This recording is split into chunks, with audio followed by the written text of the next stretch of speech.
Online digital class में एक बार फिर से आप सभी विद्यार्थियों का बहुत बहुत स्वागत है। तो चलिए आज के सेशन हम लोग शुरू करते हैं। तो आज हम लोग ऐसे एक्सरसाइज को पढ़ने वाले हैं जो 10th के बोर्ड एग्जाम में हर बार इसमें से एक दो प्रश्न जरूर पूछे जाते हैं। 100% इसमें से क्वेश्चन पूछे जाते हैं। तो चलिए मैं बात कर रहा हूँ क्लास 10th के 1.3 के कुछ प्रश्नों को, जो कि अपरिमेय संख्याओं को सिद्ध करने पर आधारित यह प्रश्न होता है। तो चलिए आज के सेशन हम लोग शुरू करते हैं।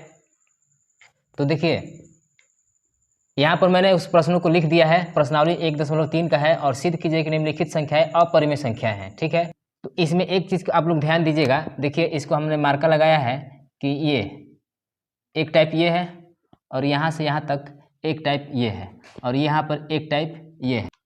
पहला क्वेश्चन है हमारा, क्वेश्चन है कि सिद्ध कीजिए कि √5 एक अपरिमेय संख्या है, अपरिमेय संख्या है। ठीक है, तो चलिए हम लोग यहाँ पे शुरू करते हैं। ठीक है, तो सबसे पहले यहाँ पे देख रहे हैं कि यह क्या है, √5। √5 क्या आपको दिखाई दे रहा है? √5 आपको क्या दिखाई दे रहा है, परिमेय संख्या या अपरिमेय संख्या? हाँ बिल्कुल बिल्कुल सही देखा आपने, यह है एक अपरिमेय संख्या। ठीक है, इसी को हम लोग को सिद्ध करना है कि यह एक अपरिमेय संख्या है। ऑलरेडी यह अपरिमेय संख्या है, लेकिन फिर भी इसको हम उल्टा अपोजिट हम मानेंगे कि यह एक परिमेय संख्या है। तो यहाँ पर हम लिखेंगे कि विलोमतः, विलोमतः का मतलब होता है उल्टा, विलोमतः √5 एक परिमेय संख्या है, एक परिमेय संख्या है। ठीक है, इसलिए हम लिखेंगे जब यह परिमेय संख्या है तो हम क्यों नहीं लिखेंगे √5 बराबर P/Q, क्योंकि परिमेय संख्या बराबर होता है P/Q, अंश बटा हर। तो इसको हम मान लेते हैं समीकरण 1। यहाँ पे समीकरण 1, यहाँ P और Q एक ऐसा पूर्णांक है जिसमें उभयनिष्ठ गुणनखंड अर्थात सह अभाज्य संख्या एक अवश्य होगा जो इसे P और Q को विभाजित करेगा। तो आइए हम लोग लिखते हैं P और Q एक ऐसा पूर्णांक है जिसमें एक ऐसा उभयनिष्ठ गुणनखंड अर्थात सह अभाज्य संख्या एक अवश्य होगा जो P और Q को विभाजित करेगा। तब माना कि A और B, तो इस प्रकार से तब माना कि A और B दो ऐसे सह अभाज्य संख्याएं हैं जिनके कोई गुणनखंड नहीं है। तो अब मान लीजिए 5 और 3 दो पूर्णांक है, तो इसको अगर हम गुणनखंड करते हैं तो 5 × 1 और 3 को गुणनखंड करेंगे तो 3 × 1, इसमें एक दोनों में कॉमन है और यही क्या है, हमारा सह अभाज्य संख्या है। अब यहाँ पे कह रहा है कि माना कि A और B दो सह अभाज्य संख्याएं हैं जिनके कोई गुणनखंड नहीं है। अब बताइए कि एक है यहाँ पर, तो एक का अन्य कोई गुणनखंड होगा नहीं ना, नहीं होगा। ठीक है, तो इस प्रकार से हम लिखेंगे कि √5 बराबर A/B और इसको हम मान लेंगे समीकरण 2। ठीक है, तो चलिए अब इसको हम तिरछा तिरछी गुणा करेंगे। तो यहाँ पे हो गया 5B √5B बराबर A। ठीक है, अब यहाँ पे हम क्या करेंगे कि दोनों को वर्ग करेंगे, दोनों को वर्ग करेंगे। तो √5B का स्क्वायर बराबर A का स्क्वायर। तो यहाँ पे हमारा हो जाएगा 5B² बराबर A²। ठीक है, तो इस प्रकार से ये हमारा हो गया समीकरण 3। अंकगणित के आधारभूत प्रमेय के अनुसार यदि 5A² को जब विभाजित करता है तो 5A को भी विभाजित करेगा। लिखेंगे यदि 5A² को विभाजित करता है तो वह 5A को भी विभाजित करेगा, अवश्य करेगा। इसको हम समीकरण मान लेते हैं 4। ठीक है, अब आगे हम लोग चलते हैं। अब हम लोग मान लेते हैं कि A बराबर 5 के, A बराबर 5 के, जहाँ K एक पूर्णांक है, जहाँ K बराबर क्या है, एक हमारा पूर्णांक है। ठीक है, एक पूर्णांक है। चलिए अब हम क्या करते हैं, इसको वर्ग करते हैं, इसको हम वर्ग करते हैं, तो ए स्क्वायर बराबर ये हो जाएगा 5k स्क्वायर। ठीक है, यहाँ पर लिख देंगे हम वर्ग करने पर। ठीक है, अब चलते हैं हम लोग यहाँ समीकरण 3 में।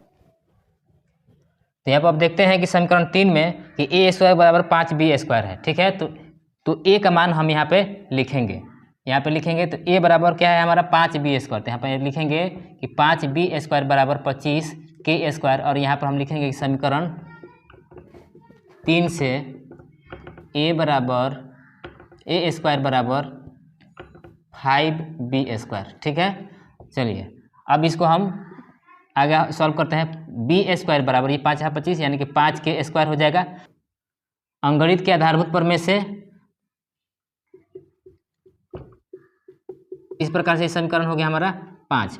अब हम लोग देखते हैं कि समीकरण 4 में और समीकरण 5 में यदि 5a स्क्वायर को विभाजित करता है तो 5a को भी विभाजित करेगा, और 5b स्क्वायर को विभाजित करता है तो 5b को भी विभाजित करेगा। अर्थात समीकरण 4 और 5 से यह निष्कर्ष निकलता है कि दो सहअभाज्य संख्या a और b के उभयनिष्ठ गुणनखंड 5 है।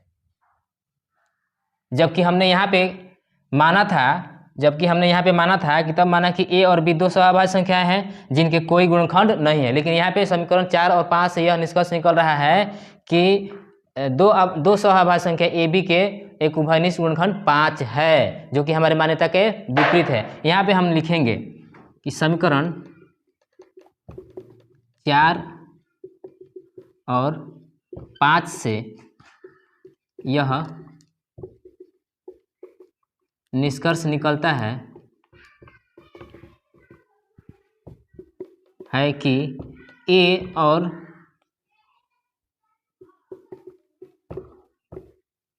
बी के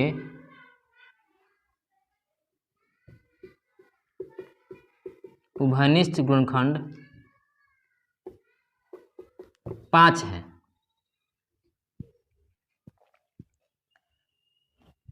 जो कि हमारी मान्यता के विपरीत है, जो कि हमारी मान्यता के विपरीत है। तो यहाँ पर विरोधाभास उत्पन्न होता है। इस समीकरण 4 और 5 से विरोधाभास उत्पन्न होता है कि हमने हमने माना था a और b दो सहअभाज्य संख्याएं हैं जिनके कोई उभयनिष्ठ गुणनखंड है ही नहीं, लेकिन यहाँ पे कह रहा है समीकरण 4 और 5 से यह निष्कर्ष निकलता है कि a और b के उभयनिष्ठ गुणनखंड 5 है, जो कि हमारी मान्यता के विपरीत है। तो इस प्रकार से हमने माना था, हमारी मान्यता थी कि √5 एक परिमेय संख्या है,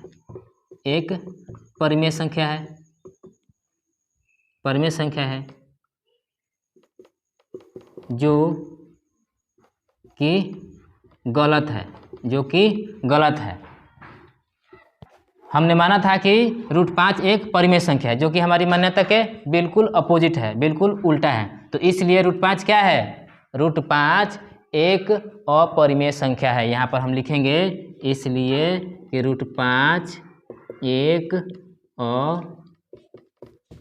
अपरिमेय संख्या है।